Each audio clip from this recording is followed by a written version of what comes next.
Hey now everybody, it's Brady from Monkey Edge here again, and we're about to launch a really project that's been cooking for quite a long time and I'm pretty stoked on. Those of you guys that have been around Monkey Edge for a while might remember, I think it's been about 5 years, we worked with David Sharp of Sharpwerks to do a miniaturized version of his take on the famous Loveless Chute Knife. So I present to you the Monkey Edge exclusive David Sharp Mini Chute Knife. Obviously available in several colors in micarta here. And then there's also a high zoot version, which has kind of more of a satin finish and liners along the tapered tang here. Garrett can get in there. So all of them feature tapered tang, same construction. False edge up here for legality, but look, a lot of people talk about what is stronger as far as which type of lock, etc., etc.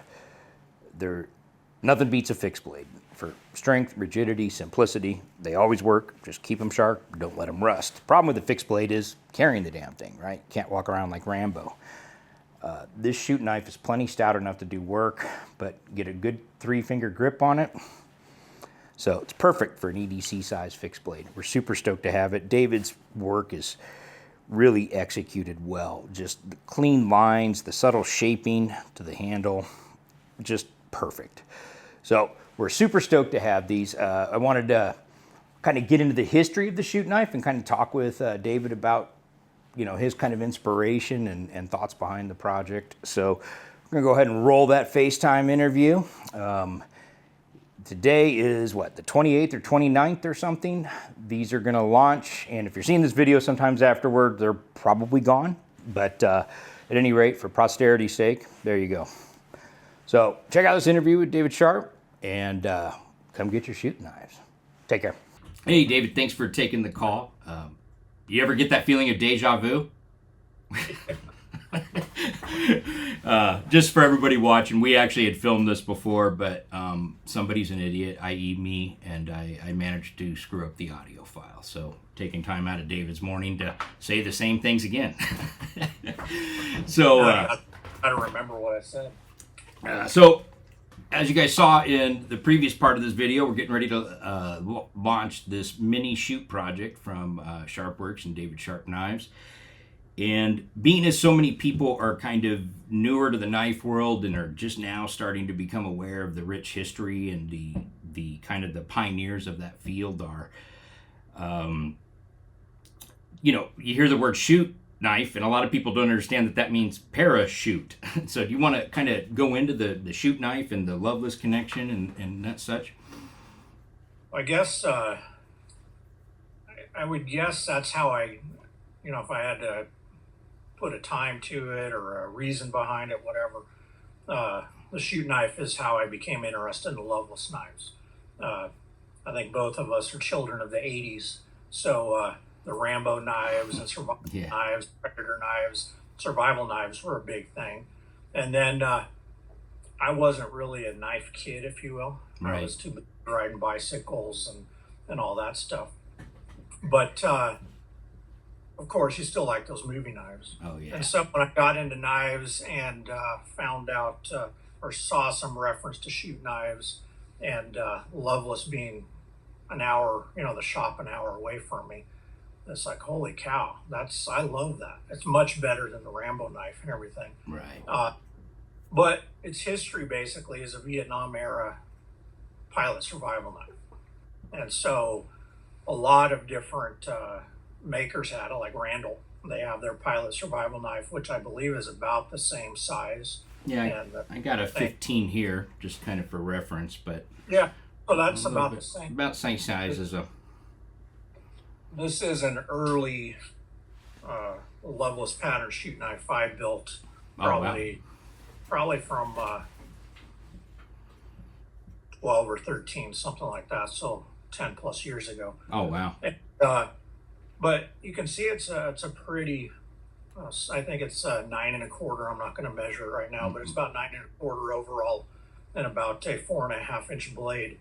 But it's a very stout knife. Has a very thick lower bevel, has this sharpened edge here on the top, which was, it was meant to be a last ditch fighting tool, survival knife. The you can see how thick the stock is. So it was basically a sharpened pry bar. And so anyways, this knife is how I kind of fell in love with the Loveless stuff, the Loveless patterns and the Loveless knives, because I love the handle shape and I love the size. And a lot of those knives were just very purpose driven and meant to do one or two things well. And deceptively simple looking too, a lot of times. Yeah, exactly.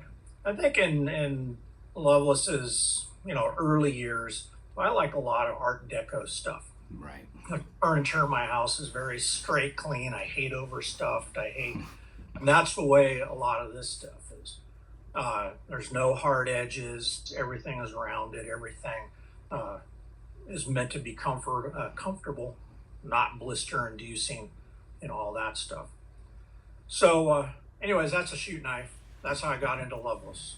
So I guess that brings us here today to the mini chute, and we're going to splice in some B-roll footage and everything here and close-ups. But what were some of the challenges of taking that larger design? A lot of times people think it's just a matter of literally just shrinking it down, and that's all it takes. But what were some of the challenges of kind of interpreting that design in a more streamlined way? I think you just encapsulated it. You can go to your CAD, I can scan in a pattern or draw a pattern and, do a 20% reduction in scale, and it just does not look right. And even though it's an exact scaled down version of the pattern. And so making the mini simplified chute, still trying to retain the cross guard, still trying to make it a solid 3-finger knife, because anybody that's in the knife world the last couple of years, that the smaller fixed blades, besides folders, are the hot thing. People aren't buying 9-inch bladed knives unless it's for a collection or maybe you live out in the wilderness. But if you're a knife collector and you do still like fixed, the smaller knives are where it's at. So still trying to give it a reasonable grip. If I did a straight reduction in size to get to that size, then there's basically a super thin, almost a pencil,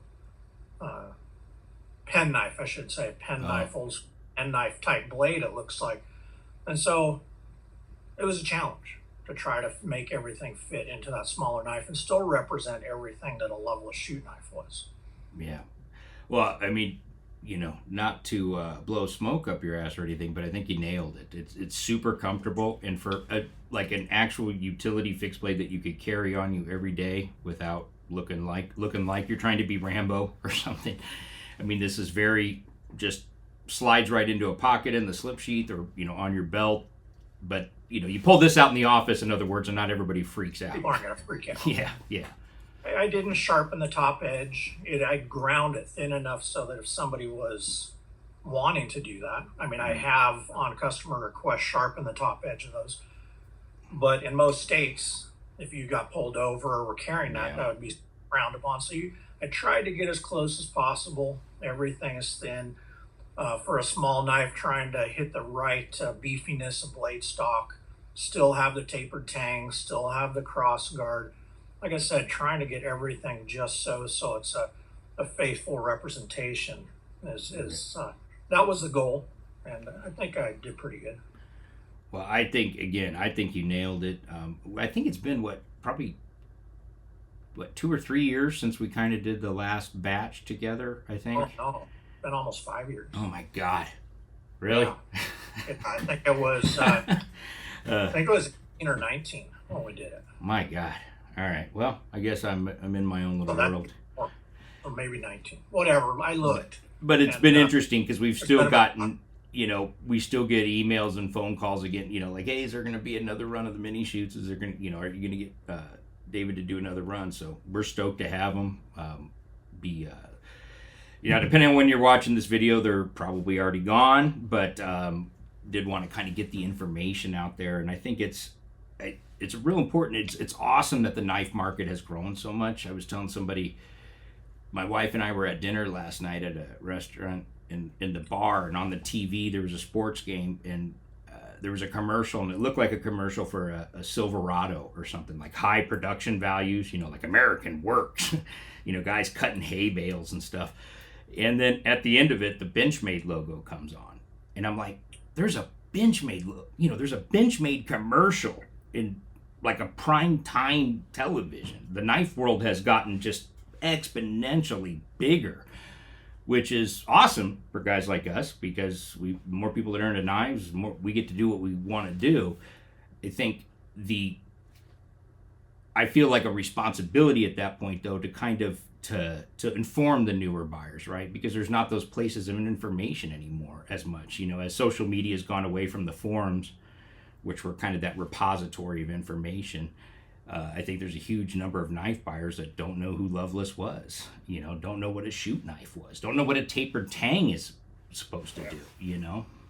Well, that's I try to inform, like on my social media, I'll do small videos here and there, and if you follow me, if you're an existing customer, a knife friend, however you want to put it, a patron, you know that I really love what I call pre-internet makers. And if I die not having the highest follower count, and if I die not making a $20,000 knife, if I can just perpetuate some of those what I call pre-internet and now mostly deceased makers, because it's a definite style difference with those makers and those knives, and so yeah, that's my goal, kind of. Well, yeah, I think you and I are similar in that regard. I'm a big Randall nut. That's 12-year-old me. All I wanted was a Randall Model 15, and I thought $300 was all the money in the world. So I think that sense of history and bringing. Oh, you lost David. Well, as you can see, technical difficulties. It's hard to get internet or something these days, right? At any rate, we were kind of winding down there, so we kind of cut it off abruptly, but there's really nothing that good left to say anyway. So thanks for checking us out. Later.